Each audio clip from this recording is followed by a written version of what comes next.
Hello folks, this is me, Rob, here in my Lair of OmnusI studio.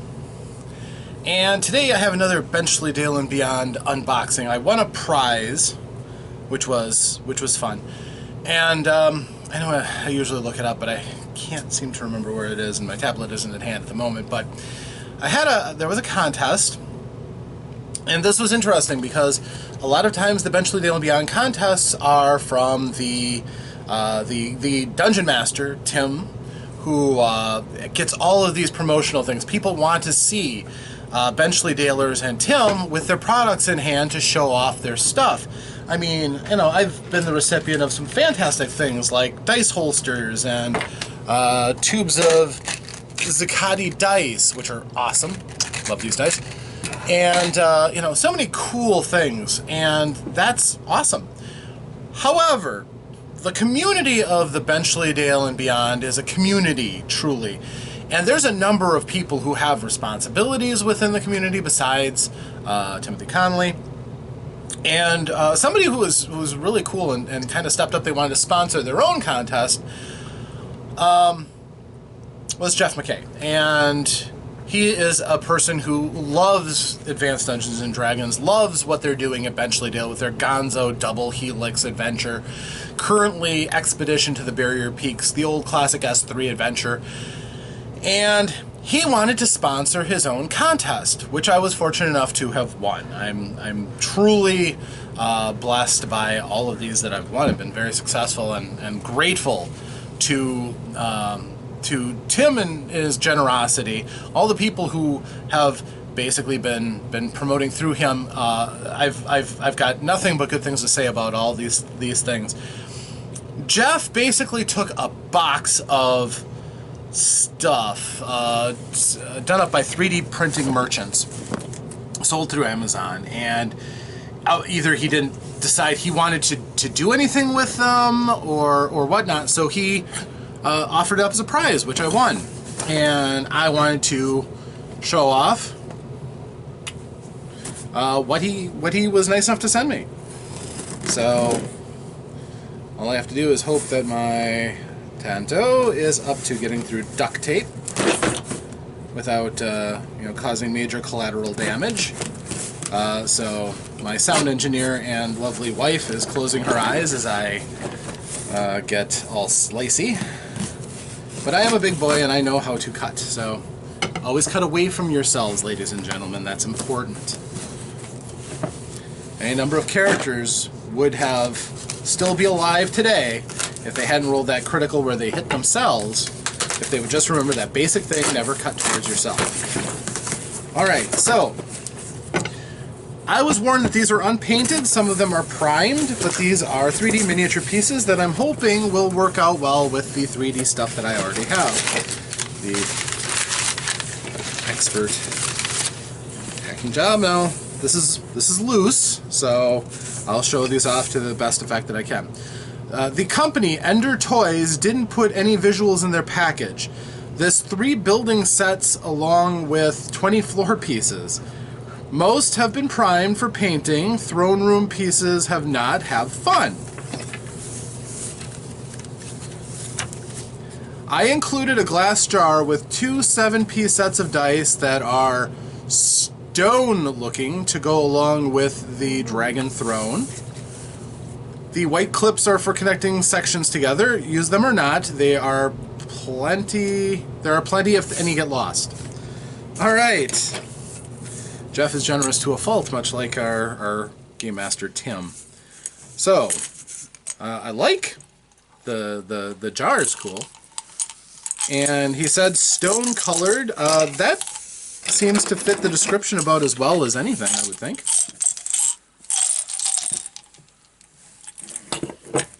Kind of a neat slate gray, this kind of weathered stone effect. And yeah, 2 sets of these great looking dice. You know, I've often wanted to have a room in a dungeon that have massive stone dice and let the players play around with them. Would it be a puzzle? Would it just be a feature? Would it be something the players could do fun things with?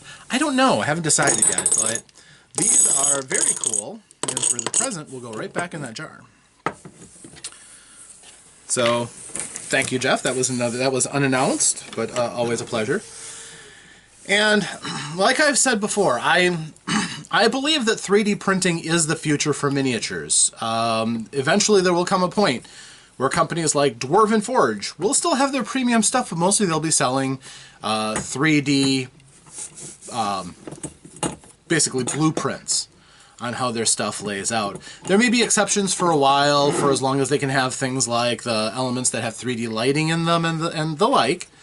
But when plastics catch up to what they're able to put out, I believe this is how it's all going to turn out. So these pieces are, again, nice 3D printing. We have a 10 by 10 section, and it's the tiles are laid out as flagstones with a pedestal.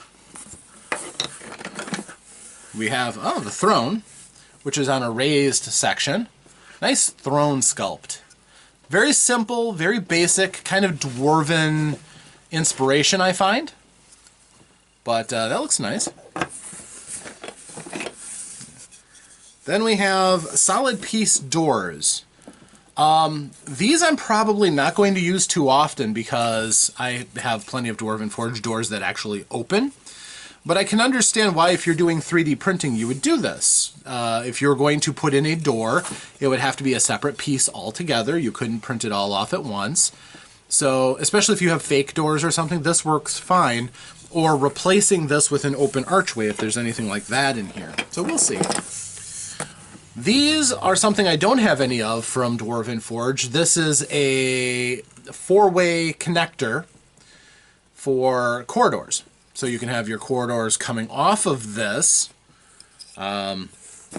which my Dwarven Forge stuff doesn't have.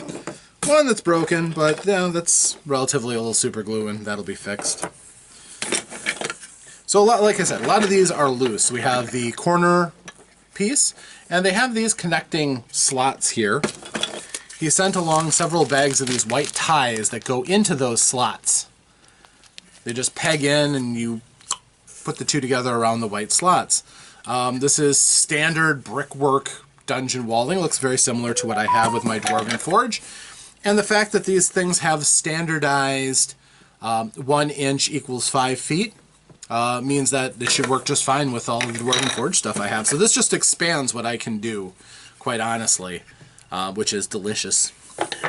And a little bit of paint and you probably would barely even notice. So lots of pieces. Lots and lots and lots of pieces. Now, because this is 3D printed plastics, it's not as durable as the Dwarvenite, but it costs a fraction of the amount to put in, and it's also lighter. So, again, if I paint these, you are barely going to notice the difference as far as overall material qualities. They'll still look striking using these as a step up from, say, battle mats and the like. So we've got lots and lots of individual pieces. Now we have a flaming torch set into a floor. And look at the detailing on the floor sections. That's pretty cool. And will be a challenge to make sure that I thin my paints when I paint that, so that I don't lose that detailing. And these are raised pieces so that this throne room sets above the actual rest of the dungeon layout. And then we have a short set of steps to go up to a dais to the heightened level that the other pieces are with to create a raised effect. This will be appropriate for the area directly in front of the throne. So again, more of those pieces with that inlay. I have shown with videos that I've done of, so here that's the open doorway as opposed to the closed doorway. So you could just swap this out after they open the door, then you don't have to worry about a hinged door flopping all over the place to show that the players have been through that area, which is perfectly fine. We're going to have a lot of these wall and floor sections to make the walls of your chamber. That's fairly standard. And this is, as I said, when you ship things like this, you're going to have some breakages. Here's a corner with a curved steps to a dais. You're going to have some breakages, some parts that are just going to clip off. These things are hollow because if it was solid, it would just be a tremendous amount of plastic, and that's not really how 3D printers work. So again, little super glue, that'll fix that right up. And interestingly, here's another piece with a wall section, and this shows you the kind of cross-sectioning that 3D printing does to support a large hollow structure. It's that cross-hatching that gives it extra strength, allows the stuff to fill and feed together.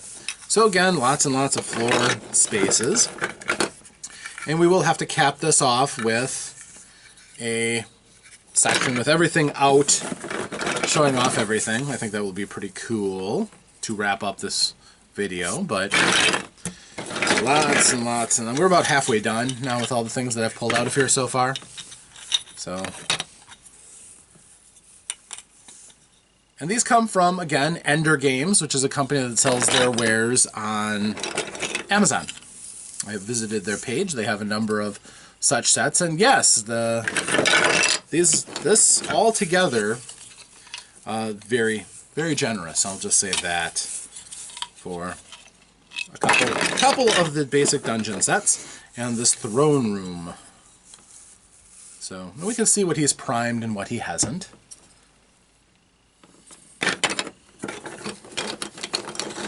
Clearly he intended to do something with this, but then for whatever reason, and you know, again, I'm grateful. I love 3D stuff.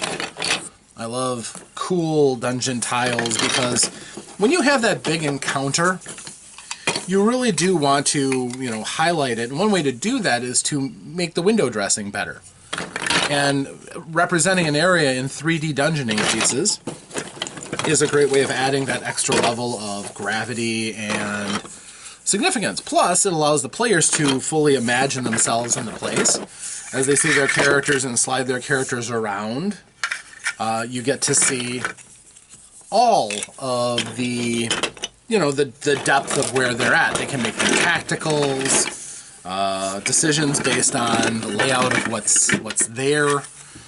Even some spells come into their own, more floor pieces. Some spells come into their own when you have a sense of what's around you. Like, are you going to use tactically? Are you going to use pass wall, for instance, in kind of a combat situation without having the impetus of seeing the walls around you and having some idea of, you know, what else, you know, could be done? Are you going to have as much of an impact with figuring out where to lay down your wall of ice or wall of stone if you don't have the walls and things around you to kind of see what barriers are already there and know how you can screen off an area to control a battlefield? Those are things that matter to somebody like me. So we have a corner inset dais, which again is going to suggest the shape of the platform that the throne is on. Lots and lots and lots of these pieces. So this is, I'm very, very impressed and honestly a little bit awestruck by Jeff's generosity at, this is the bottom part of that broken section. So this will glue back really relatively easily. And honestly, with all these little bits, more stuff for super glue to hold on to, I could be a little bit generous and slop quite a bit on, and this should be just as durable, if not more so, than it was when it was first printed. More and more pieces. I believe that the WoW pieces were, of course, this raised tiling. The throne, the torches, everything else is just for building more and bigger rooms. So, from what I see, that certainly seems to be the case. But it is very cool to have all of this added to my collection. Height-wise, too, these are about the size of what Dwarven Forge would be like. And with the ties that I can put these pieces together, these all have these slits in the side that I can put these ties into.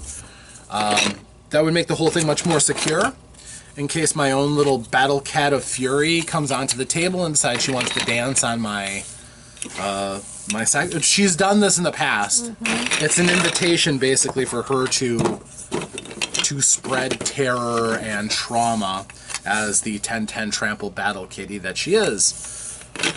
So that's just about all of the pieces. And another section of ties, and I just want to show you what these ties do and what they look like real quick, because it's a slick setup. I've seen a variety of these sets. Some had really good design ideas, some not so much. One of these days I'll do a video about that. For instance, Mage Knight has their own dungeoning set for the Mage Knight Dungeons game, and it is awful. The pieces look cool and everything, but the connectors that they have are so fragile and so just not well designed that they'll break off in a drop of a hat. So if I take this piece here and I want to marry it up to this here to create like an alcove, I could just take this white tie, slip it into one section, and a little bit of wiggling and it goes in, like so.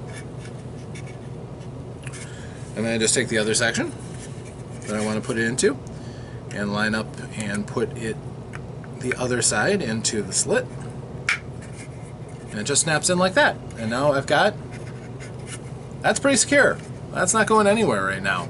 And to take them apart, just a little bit of wiggling. These are really, it's a good idea, rather than this being a solid piece, as I've seen some companies do, and I've seen companies that actually just have a plastic tidbit between the two. This piece right here, with its kind of the jaws of it, gives it enough flexibility so that you can wiggle it free without breaking it, without compromising it. That's actually a really good design element. So I can put this in until it snaps, because those jaws do still try to hold their shape, and the inside of this is actually recessed so that those jaws can come out from being pushed in through the slit and lock. So again, this is pretty tight. To take it out, I just wiggle it back and forth. This plastic is soft enough that those teeth can bend in and pops out. And then I can just take this out and it's all set. So very cool. Thank you, Jeff. Thank you, thank you, thank you. I'm glad that you did something like this. I'm grateful because this came out of your own pocketbook, and I don't take that for granted, certainly. This will be used, I assure you of that. I've got a number of great ideas already. So I'm going to take one final shot of this with all the stuff laid out, just so you can see how cool all of this stuff is. I won't put the ties in, I'm just going to lay it out because I want to take some stills of that. But I will post this at the end so you guys can see exactly how much he sent, and it all fit in this box, which is so cool. So thank you very much. I appreciate it, everybody. Final shout outs to my friends at Benchleydale. You guys go. I've had so much fun with this group, despite the fact that perhaps the method that's played maybe is not totally for me, and I'm not so just all fire enthusiastic for Advanced Dungeons and Dragons. I look at it as its place in history, and it is a good system, but it's not my only system, as it seems to the enthusiasm is there. Still got a lot of love in my heart for my friends who play it, who have fun in Benchleydale. I love doing things that help you guys get enthusiastic, and I'll definitely be creating more stuff for Benchleydale. For all you fantastic people that I met in Benchleydale, from Tim to Chad to Jeff, David and David, all you guys, Michelle and Chandra, you guys are great. Thank you very much. I will see you next time I crawl in front of the interwebs, make one of these videos. Go Benchleydale. Thank you, and farewell.